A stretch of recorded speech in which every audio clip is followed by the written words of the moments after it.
നമസ്കാരം, ഞാൻ മനോജ് നെടിയാക്കൽ. പുതിയൊരു വീഡിയോയിലേക്ക് എല്ലാവർക്കും സ്വാഗതം. പ്രതീക്ഷ മങ്ങി വെളിച്ചെണ്ണ, കൊപ്ര വിലകൾ ഇടിഞ്ഞു.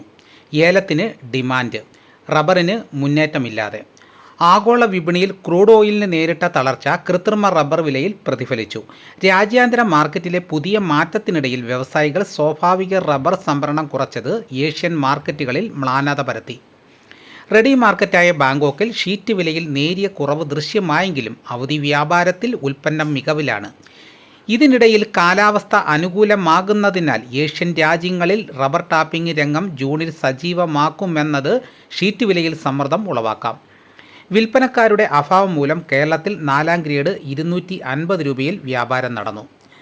കാലവർഷത്തിൻ്റെ കടന്നുവരവ് നാളികേര മേഖലയ്ക്ക് ഊർജം പകരുമെന്ന പ്രതീക്ഷയിലായിരുന്നു ഉൽപ്പാദകരെങ്കിലും പെടുന്നനെ വെളിച്ചെണ്ണ, കൊപ്ര വിലകൾ ഇടിഞ്ഞു.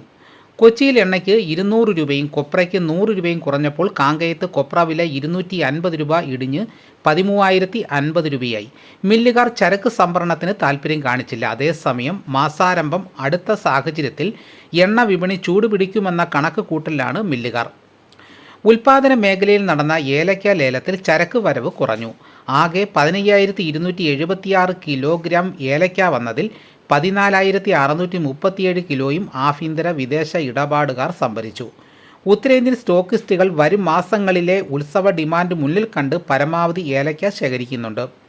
ശരാശരി ഇനങ്ങൾ കിലോ 2,399 രൂപയിലും മികച്ച ഇനങ്ങൾ 3,348 രൂപയിലും കൈമാറി.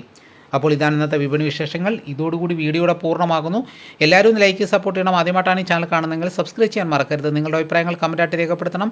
ഈ വീഡിയോ എല്ലാവർക്കും ഒന്ന് ഷെയർ ചെയ്ത് കൊടുക്കണം. മറ്റൊരു വീഡിയോ ഉടനെ എത്താം. എല്ലാവർക്കും എൻ്റെ നന്ദി.